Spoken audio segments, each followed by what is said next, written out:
Okay, guys, hopefully the screen will stop shaking in a second. There we go. Right, so Jay from Just Technics here, back again with another video. The black gloves are on, which you all know what that means. It's time to strip down another turntable. So, unfortunately, we actually have another Frankendeck. This turntable, well, you can see from the edges the way it's been resprayed, is not original. My customer has bought two of these. This is the second turntable. The first turntable I've already stripped down.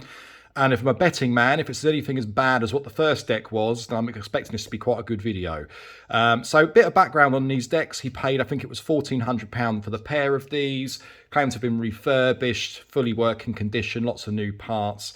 Sadly, not really the case, to be honest with you.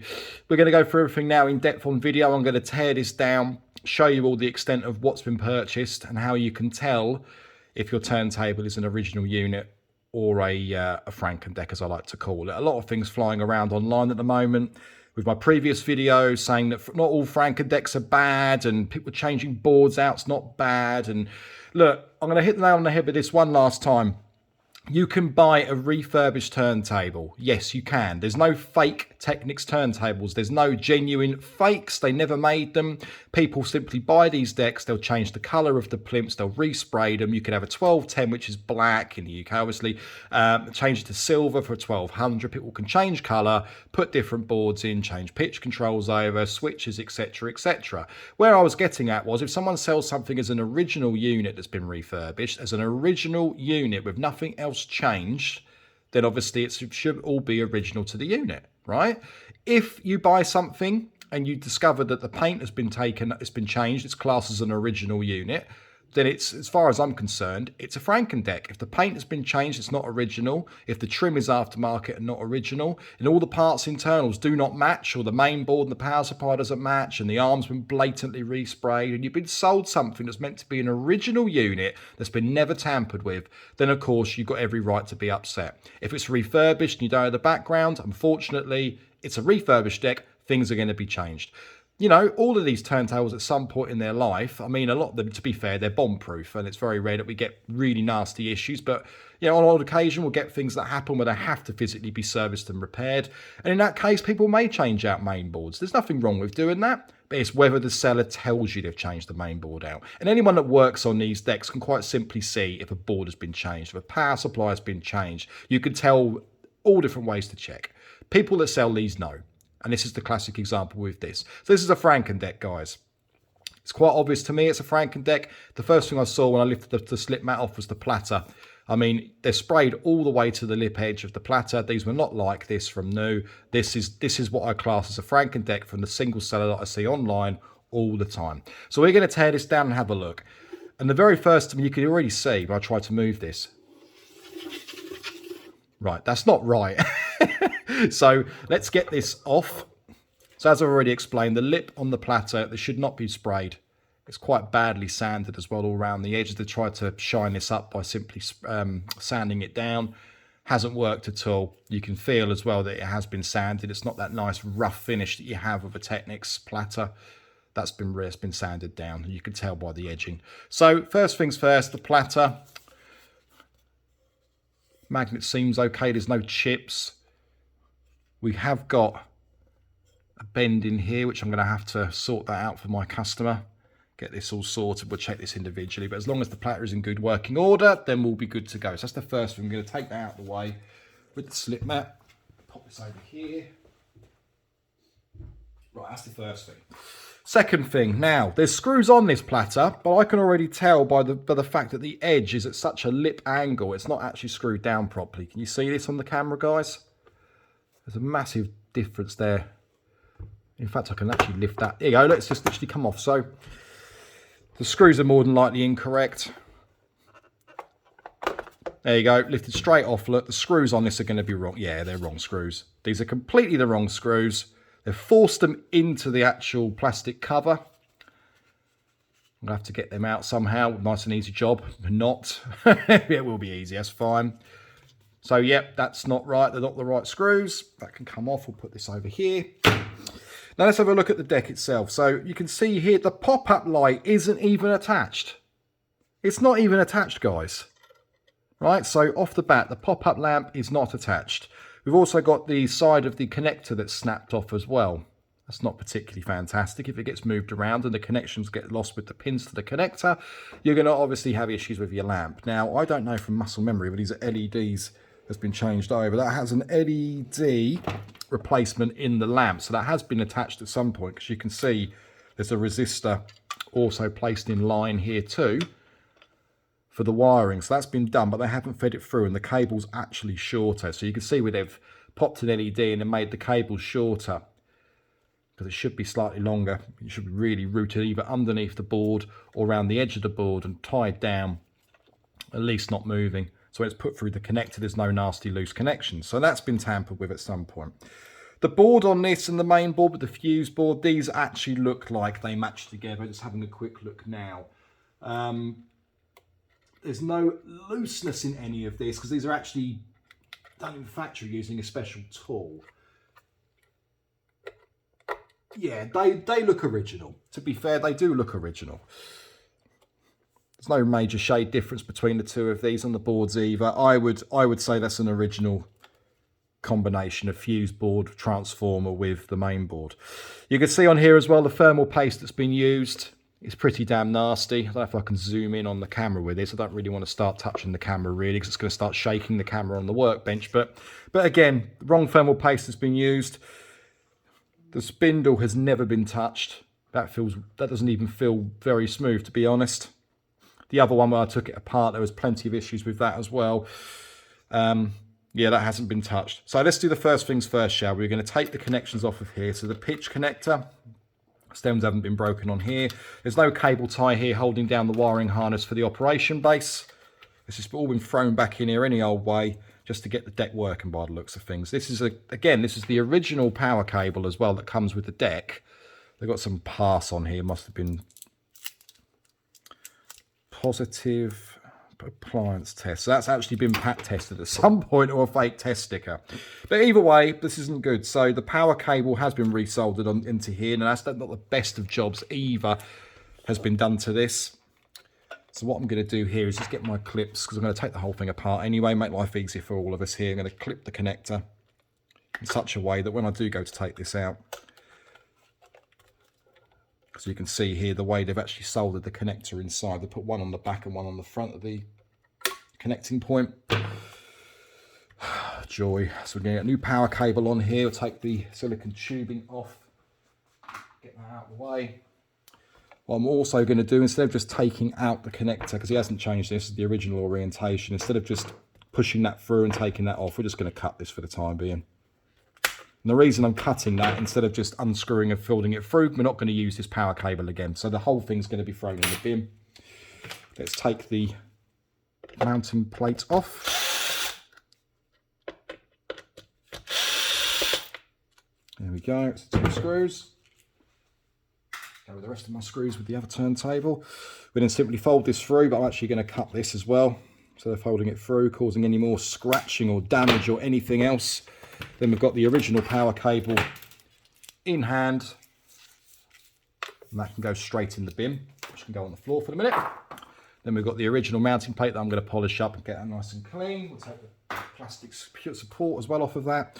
Everything else in here we're going to leave intact. 45 adapter obviously has to come off. We're not turning a turntable upside down with a 45 adapter on. Stanton head shell with an 890 SA. That's a half decent stylus and cart, to be honest with you, from back in the day.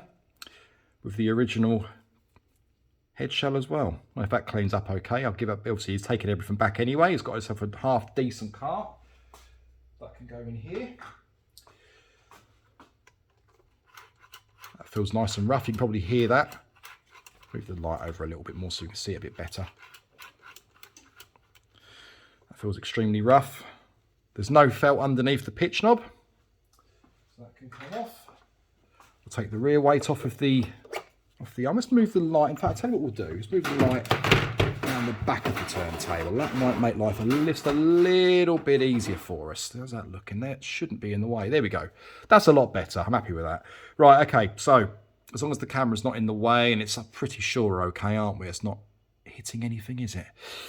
Right, so the rear weight, again, filthy, dirty, grimy. That's going to be cleaned. We'll leave the rest of the parts for the arm on here. I mean, this doesn't even look like it's even moving up and down properly. It's very, very slow. What's the arm assembly like on this one? That's not good. Looks like the arm's cracked as well. Right, okay. Let's get my foam block. Let's get this taken apart. So next step, move this out of the way. Get my trusty foam. Get the turntable. Pop your upside down. Job's a good one. There we go. So look at the state of the feet. Bearing in mind this is a turntable that's, like I say, they cost $1,400 the pair. Would you be happy with this? I sure as hell wouldn't be. And this isn't the customer that's done this. I'm going to show you the rest of the parts with the paint and the graphics and the serial numbers in a minute, but the feet are not in the greatest of condition, are they? Get them off. Right. I can already see by looking at the base here as well that this is actually, the base itself has been resprayed. This is very typical of this particular seller. Now we're going to undo all the screws on here. So we've got 4 on the outer, and you've got the rest going around the outside and the middle. Nothing too basic with this, nothing too hard even, sorry. We'll see if it's broken the plastic thread going into the operation base as well. Now the very first turntable, the reason I didn't do the first one on video, because I knew by looking at them what to expect, but the very first one, we had some quite nasty problems with this because the base itself, the weighted base unit that attaches to the sockets, there was no screws in them. They literally just put it back in with no screws. Again, this isn't a good start. We've got the wrong screws going into the, screwing the turntable base into the turntable itself as well. So I've got a feeling this is going to be another exciting one. And loads of things are missing. It's completely the wrong screws. Oh, look, there you go. We've got one screw that actually is correct. Look at that. There we go. But these are not right. So this is a good start. We'll put all these together. I've literally got hundreds of original screws for these anyway, so we're not going to have any problems with putting things back together. Obviously get charged accordingly for what screws we do need. Nothing in this life is free, guys, unfortunately, especially when it comes to these turntables. These are genuine screws that I installed as well. Plenty of spare parts here. We'll get all of these off.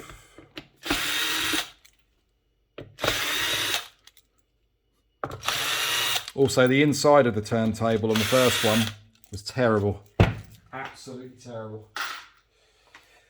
All right, let's cut. We're going to cut the cables off of it. These have got original cables. Again, they're in disgusting condition. Grounding fork's tiny because the grounding fork's been changed over. If I show you what people tend to do with this, they buy Panasonic genuine grounding forks that were not made for these turntables. And again, look how short the grounding cable is when you fully lengthen the cable out. So we've got the original cables, which are ovaled. That's not what you want.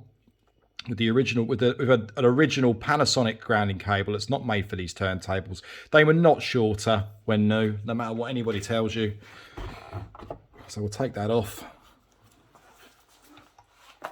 Again, this warranty void sticker means bloody nothing because you just take the base off. We'll go through the base and everything else individually. I just want to get this apart. Again, no surprise here whatsoever. So if I move this forward so you can see this properly on here, give me just a second. So no surprise here at all. We've got loose sockets, which you can hear and see, on both sides, which is always a good start with this. But then no surprise whatsoever, the very first turntable, you know I said there was no fixing screws on this. If I put this central like that, you can have a good look here. We've got 1 missing, 2 missing, 3 missing, 4 is missing, 5 missing, and 6 missing. Every single screw is missing from the weighted base and the whole thing just lifts off the deck. So to no surprise whatsoever, we've got no screws or anything securing in the actual weighted section. Pure laziness. We've then got, look at the state of the internals of this. You've paid 1,400 quid for a turntable. They couldn't even be bothered to actually clean up the insides of the base. And they resprayed this as well. We'll go through that in a minute. Put the weighted section over out of the way, so I'll put that on top of there because we're going to look at this in a second. We'll put this over here actually. Okay.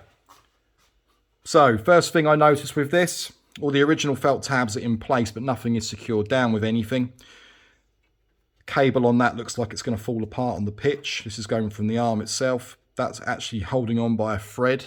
As you can see me moving this, it's literally going to fall apart. Let's start with the obvious. Let's take apart the operation base, shall we? So the thread on the operation base doesn't appear to be damaged, which is a good start. I'm actually quite surprised, because most of these are with the SL-1200s. The switches on these are original. So nothing on there has been touched, but it's been taken out and simply plopped back in. Now, for the eagle-eyed people among you that have probably noticed this, that are shouting this at the screen when I turn this upside down, you notice a massive colour difference between the plinth and the front. And we'll get to that in a second. But let's just take these screws completely off. Take the operation base out. We'll then take out the main board as well. And we'll go over the plinth and I'll explain to you exactly what I'm talking about. That's the operation base. Simply take the switch off. Whole thing should lift up. The other operation base was actually glued down, as in the surround was glued. So this one hasn't been glued. But yes, the actual strobe tower itself, it obviously snapped the stems on either side and actually glued the stem down to the turntable. It literally caked it.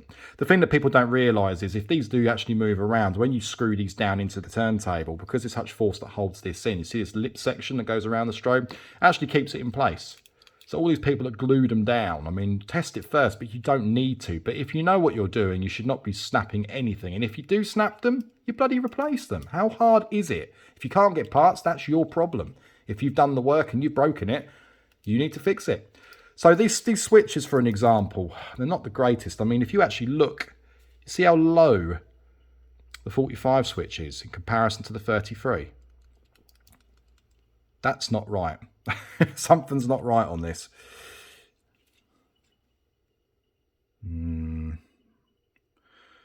Not good. Right, okay, we'll put this to one side. The pop-up, well, again, there's the felt tab there. There's got loads of gum and rubbish on this, but we'll take the pop-up assembly out of the turntable as well. So the screws are out of that. Let's have a quick look at the pop-up. So there is an LED in there. Piss poor soldering going on there. And again, that's barely holding on as well. You can see the cable moving there. Look, I'll probably pull that and it'll come off. Filthy, dirty, horrible. What is the point? What is the point in doing this?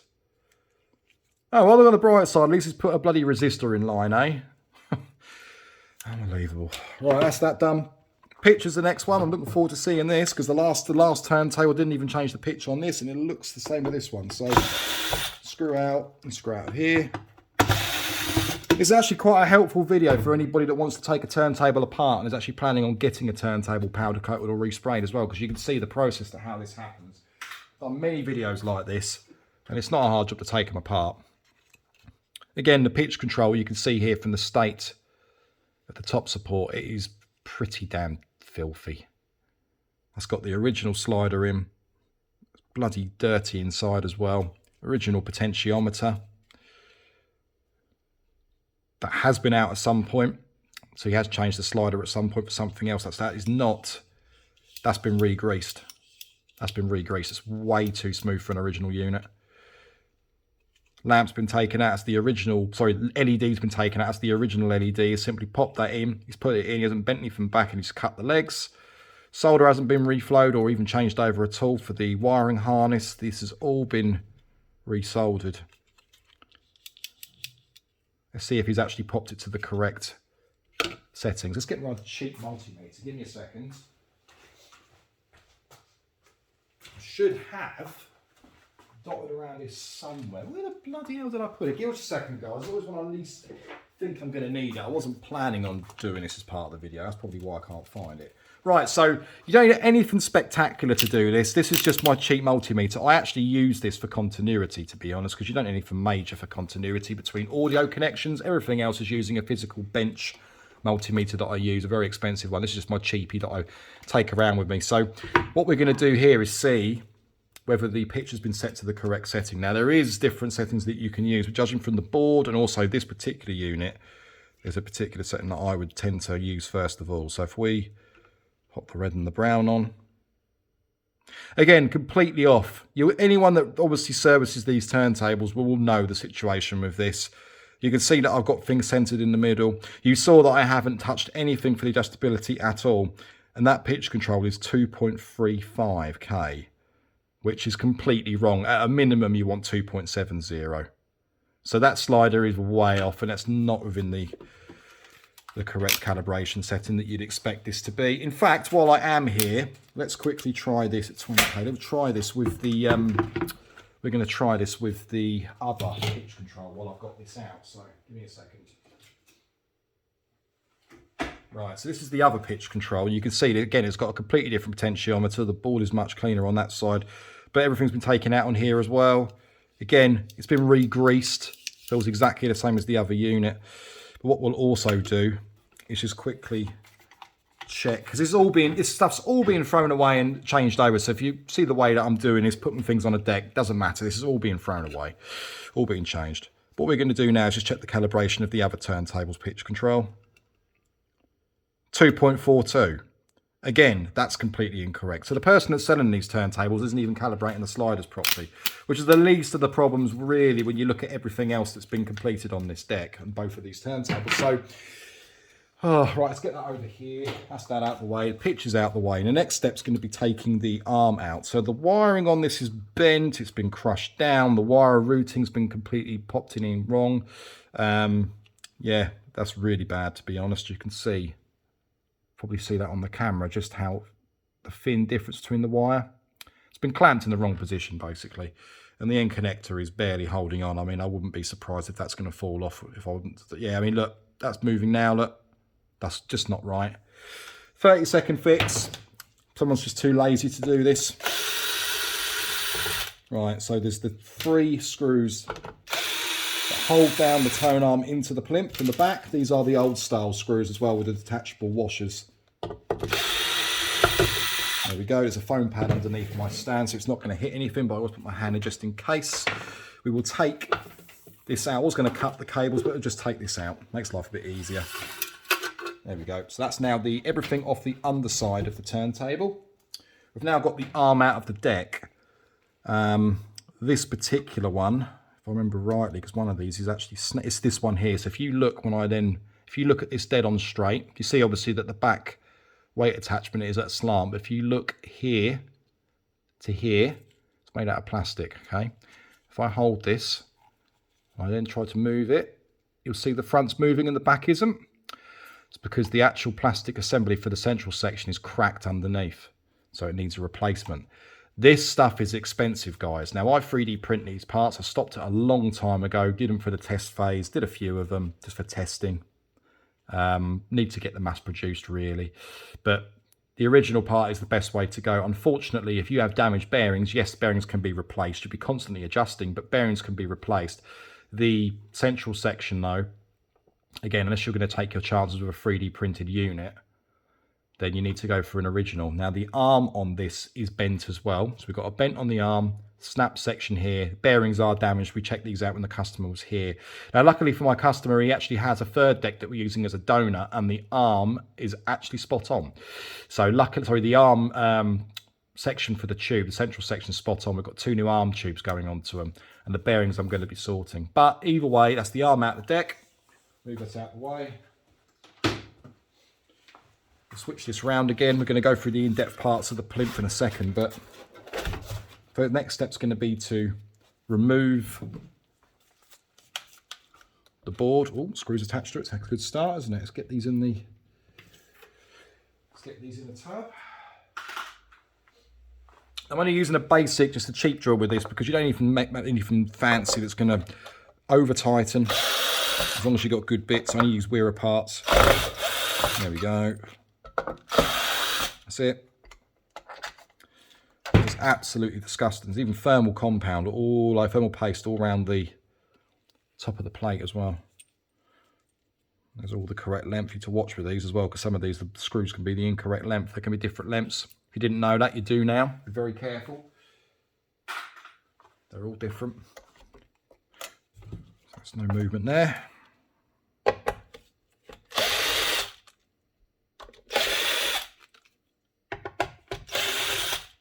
That's the 3 screws for that. I'll also do while we're here, let's unscrew the fuse board. There we go. We shall also remove this slightly over here. It's all being wrapped anyway. Oh look, there's a nice surprise. So we've got a screw missing on the power transformer. Power supply's got a screw missing there. Lovely stuff. So this is pure laziness again on the seller's side. There we go.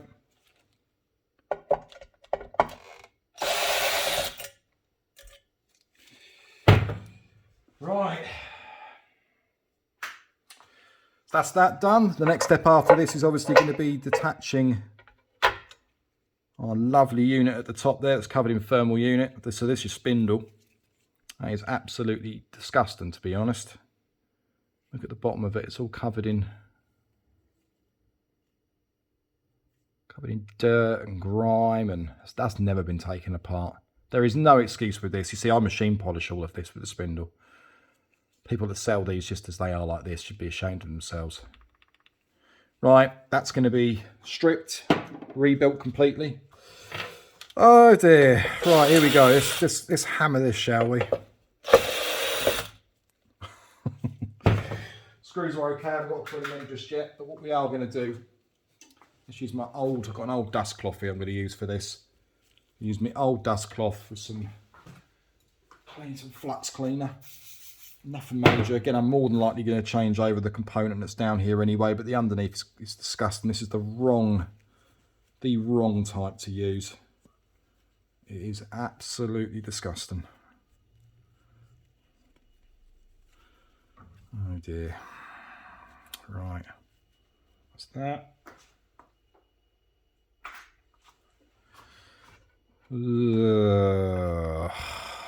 Right, before I do put my cloth on this, I don't want to ruin it really. Let's get a cotton ball on that.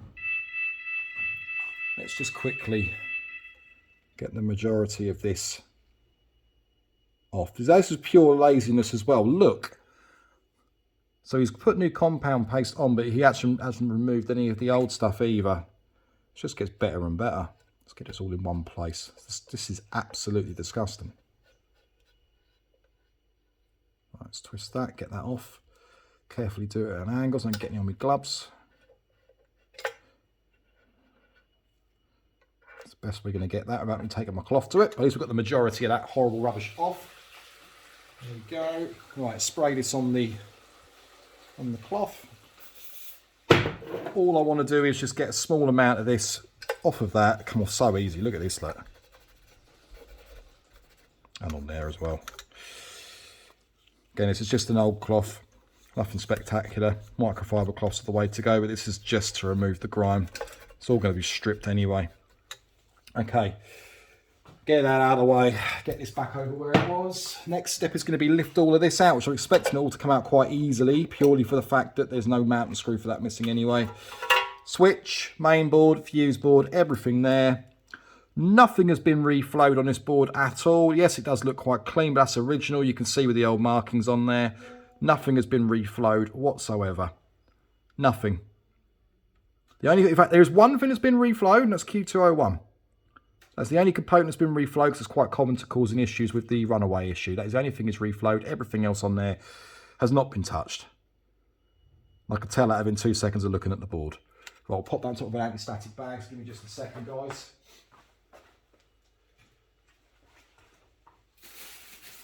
There we go. Right, now let's get this out of the way.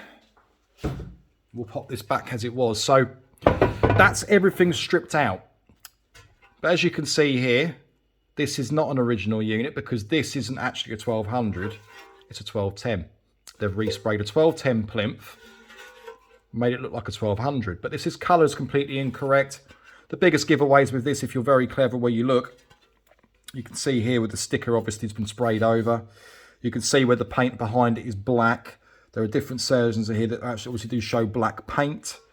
But unless you're very eagle-eyed, you're not going to notice it's been going to look at them. The obvious thing to do is to turn your turntable upside down. The underneath of the transformer will stick through the rubberized section on the hole, and you can see what the colour is. If that's a blacky grey colour, then you know that this turntable was originally a 1210. If it's a silver colour or grey colour, you know it's going to be a 1200. This is completely wrong. The shader cloth's also been sprayed over as well. You can probably just about see that. That's not dirt, that's the spray, because you can see that the spray paint colour is exactly the same on the actual shader cloth as what it is underneath. Now, when I went to take this apart before and take the trim out, the entire trim literally just flew up with hardly any adhesive. So what we're going to do, we're going to get a tool quickly. Nothing spectacular, just get a, oops, sorry guys, if we just get a, there we go. Get a metal tool, gently pop it underneath, just slide and lift. There we go, look at this, look. Hardly any effort whatsoever. The whole thing comes off, and surprise, surprise, there's your 1210. There's your black paint. Cheap rubbish.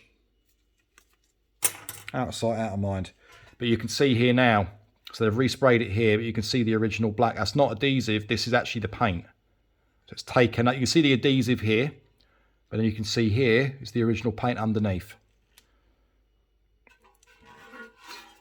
Shader cloth there, and shader cloth there. You can see the overspray on the shader cloth. Now you can see it better. You can even see where it goes from the black on the shader cloth into the colour of the actual paint. That is terrible. Let me turn them upside down. We look at it this way, which is what everyone else is going to be doing when they go to look at these. You've then got a very well positioned sticker over here, which is usually where the serial number would be. And there isn't one, because the whole thing's been resprayed.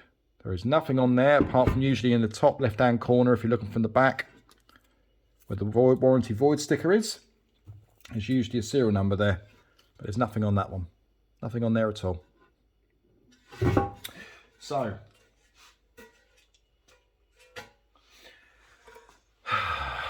that, boys and girls, is another turntable sold as something that's not what it should be. Graphics are screen printed, but the graphics aren't even straight. If we look here, I'm a betting man with this. If you judge the distance between the top of the I dot to the top of the J dot, I can tell you now, they are not level. You can pretty much see there that it's not level. It's not original. Now, if we go back to the rubber base, remember I was saying to everybody before about them being resprayed? It's bad enough that he hasn't bothered cleaning any of this before he's resprayed any of it. That is absolutely disgusting, and there's no excuse for it. Oh, sorry, not the... Oh, I've been a complete plonker with this. Sorry, guys. I just realised something.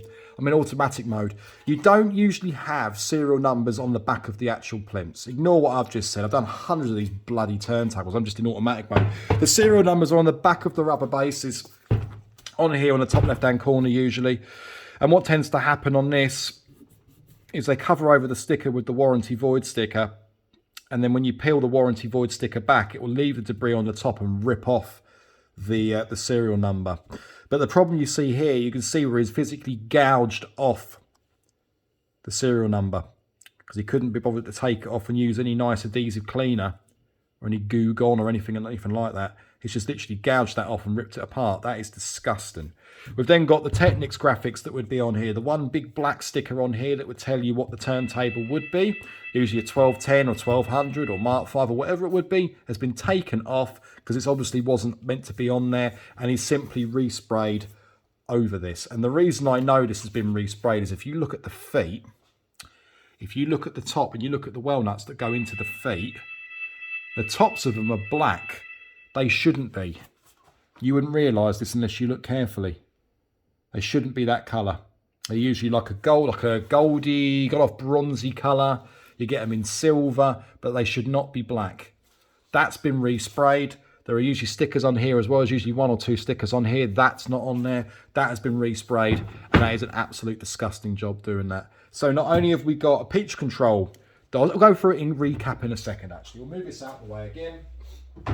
So to recap exactly what's happened, £1,400 worth of turntable, both sprayed 1200 silver instead of 1210 black, kept how they were. So they're not 1200s like my customer thought he was getting.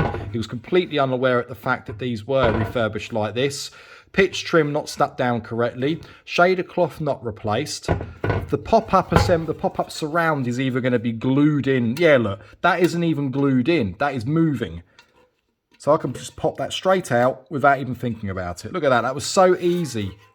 So easy to remove, which makes my life easy, I must admit. So thank you to the guy that's done that, because there's no bending, breaking anything, or cutting any adhesive. I'll do that when I take it apart again. That can go to one side. So we're going to put that in here.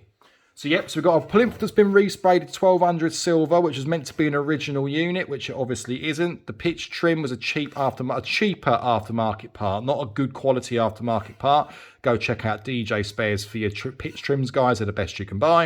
And obviously Sam at Pit My Decks has some good bits as well. Check them, go both these guys out. So the pitch trim was a cheap unit. He's resprayed over the top. The shader cloth hasn't even been replaced. It's been resprayed over the top that you can see as well. He sprayed over the sticker underneath. There were screws missing inside here on the board, so we had one on the transformer missing.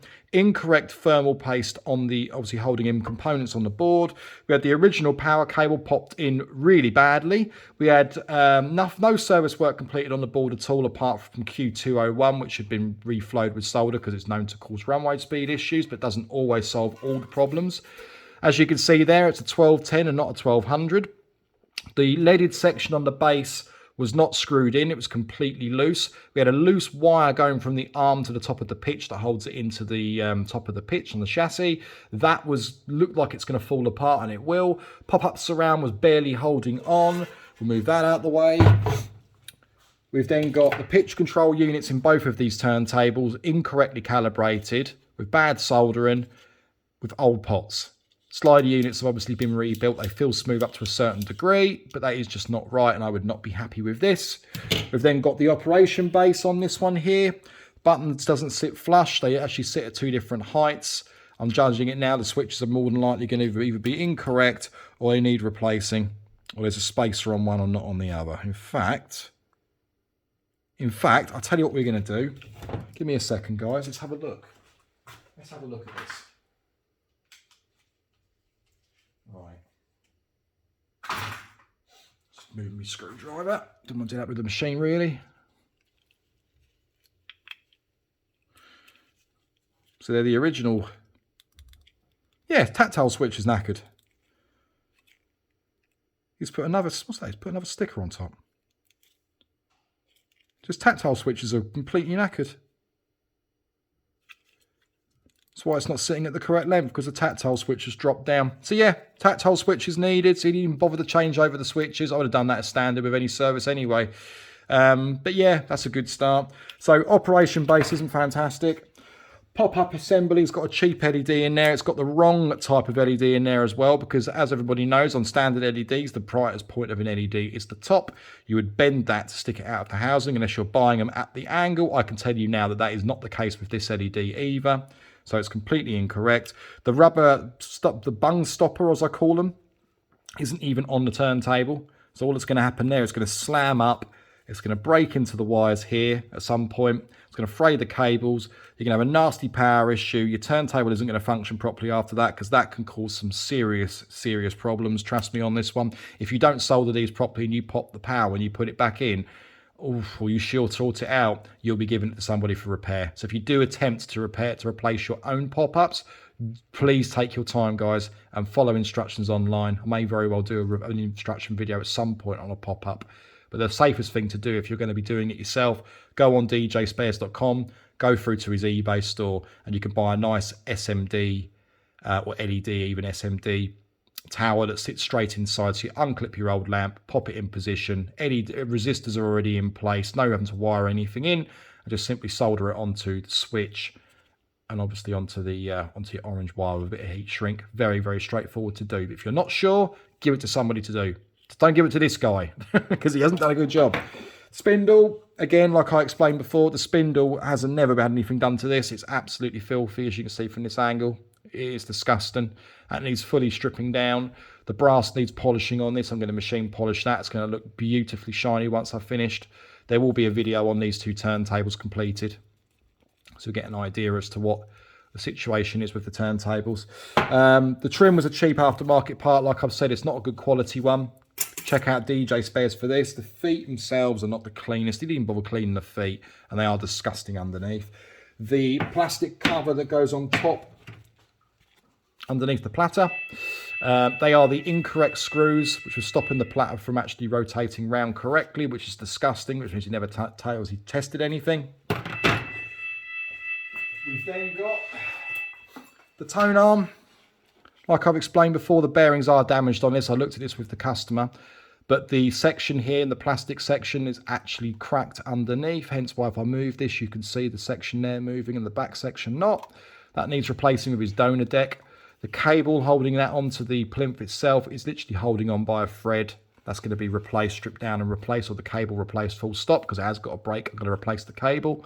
Needs a new arm tube as the arm is bent. Both arm tubes are bent on both turntables. Bearings need replacing on both as well. It's not a 5-minute job, guys, I can assure you. We've then got the platter. Going back to the platter again. This is one of the telltale signs if you've got yourself a Frankendeck, and just walk away.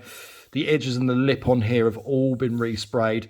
The actual platter itself has been sanded down. Things don't feel as rough as they do. There's a particular feel with a Technics turntable when you run your fingers over the strobe dots.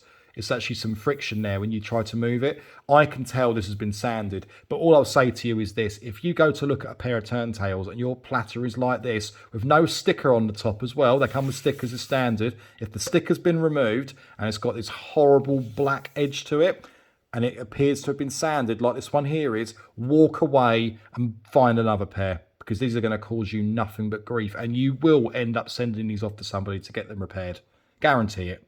Absolutely guarantee it. These are usually regularly found on eBay. You'll find that they're sitting on top of original style boxes that are fake. They have fake boxes that have been reproduced with foam internals. They usually very cleverly put slip mats over the top so you can't see the edges. That's the problem with these guys. So if we put my customers' slip mats on top of this, like you saw at the very beginning of the video, when the slip mat's on them, you can't see the lip. And unless you're going to take that off, you're not going to see it. So recommendations, guys, is the first thing to do is take the slip mat off and have a look. And you'll be able to see if it's been resprayed or not. You'll be able to see if it's been sanded down. You really will. But that's a no-go. If this is on any of the turntables you're looking to purchase, walk away and save your money, because you'll only be sending it off to somebody to get it repaired. These are going to be an absolute joy to work on. And I'll show you in a second exactly what I've done. Just get this out of the way. It's all going to be popped in their own containers, and it's all going to be rebuilt, and oh, it's just, they're a nightmare. Let's quickly show you the first turntable of the two. So this is one at the moment, as you can see here. So I've already wrapped in 3M vinyl, which is a nice vanilla frosted white. The next step is going to be, as you can see, I've taken the shader cloth off. There's nothing I can do about the black areas here. I'm going to have to flush them down slightly with my scalpel. Got a flat blade scalpel just to get all the remnants of the adhesive off here that couldn't be got with a cloth. As you can see here, again, the paint's all scuffed. We've got nasty chips here. It's horrible. But that is the best that can be done vinyl wrap-wise on a turntable like this. All of the original graphics have been removed. There's nothing on here at all. Now the ones that were on here when you had them screen printed, I've flushed everything through so you can't see anything at all. Same thing goes for the strobe adjustment lettering. But this is how I vinyl wrap them, guys. But unfortunately, because of some of the chips and things on here, what I'm going to have to do is get a very close shade paint and actually go over, because this isn't me. This is actually how these are. If you look here and look at the edge here, it's terrible because the original paint's just not set properly, and it's very hard to get things straight and true with a surgical blade. But you can see it's not me, because you can see when my blade's gone round and nothing has chipped into any original paint. If it was going to do that, it would be on the pitch. But you can see from the cut lines, you can see from going around the platter, there is no other paint, even around the armour section. It's just very nasty, bad quality paint. and we have to do the best we can. But either way, it's going to be a huge step up for my customer when he gets these back, because not only is he going to have them vinyl wrapped, we've got new switches, we've got new pitch controls, we've got new shader cloths, we've got new pitch trims, we've got his donor replacement section for the arm. That's going to be machine polished. The brand new tubes are going to be machine polished, even though they're brand new. I want it all looking lovely. The sockets are going to be machine polished. He's going to have brand new custom made cables by myself, new power cables, operation base completely rebuilt with new switches, the buttons machine polished, pop-up surrounds machine polished, pop-ups fully rebuilt, rubber bungs stuck back in place, good quality SMDs that I build from scratch, new pitch control like I've already stated, the correct screws on the base. Everything's going to be rebuilt. But please guys, if you are going to go down the route of buying these turntables and you see these, unless you get them for an absolute steal of a price, my advice to you is quite simple. Stay clear, save your money, and try and find yourself a pair that have never had any work completed, because otherwise you are going to be in a world of pain. And I say this to so many people. I get calls left, right and centre from customers and people that want a bit of advice on what to look for when they're buying turntables. Well, this is exactly what you want to look for. Exactly that. I tend to stick away from decks that have had cable replacements, board replacements, unless they're honest to you. If they say to you, yes, this has been done, or they say I bought them second hand, you know, I don't know the situation. There are things to look out for, like I've explained in previous videos. As long as you've got your check sheet there listed, you know, platter, the pitch, checking the pitch trim, all the different parts underneath, looking at the serial numbers, making sure things aren't removed. Warranty stickers are a no-no. These decks don't have them. So just be very, very careful, all right? And as always with these videos, if anyone genuinely has got any questions, you are more than welcome to call me. Obviously, go onto the website, justtechnics.co.uk. You can give me a call if you're in the UK. I can't promise I'll pick up all the time. And greatest of respect, I have got a lot of work to do myself. Obviously, I work on these full time. It's my business. But I may very well be able to speak to you. But if you don't want to call me and you want to email me pictures, if you've got listings on eBay or Gumtree or various different selling sites outside the UK as well, you can send me the link and I'll happily have a look for you and then send you a reply and give you my honest opinion. I do this every other day for people. So if you're one of these guys, message me and we'll go from there. Well, that's it. There we go. It's like 45 minutes, 50 minutes, I think it is. 50-minute video of stripping down another Frankendeck. And the next video you see should be the pair of them finished, working as expected, and ready to go back to the customer. So guys, as always, any questions, pop them down in the comments. I will do my best to get back to you all. I've got lots going on at the moment, but I will do my best to get back to every single comment that is sent to me. If you need to ask me any questions, it's quite urgent, you're more than welcome to give me a call. Look on the website, justtechnics.co.uk. You can message me through the website, message me through the Facebook page, or there's also a WhatsApp business group number as well. So guys, there we go. Any questions, stick them down below. And I'll speak to you all very soon. Thanks for watching. I'll see you on the next video. Cheers, guys.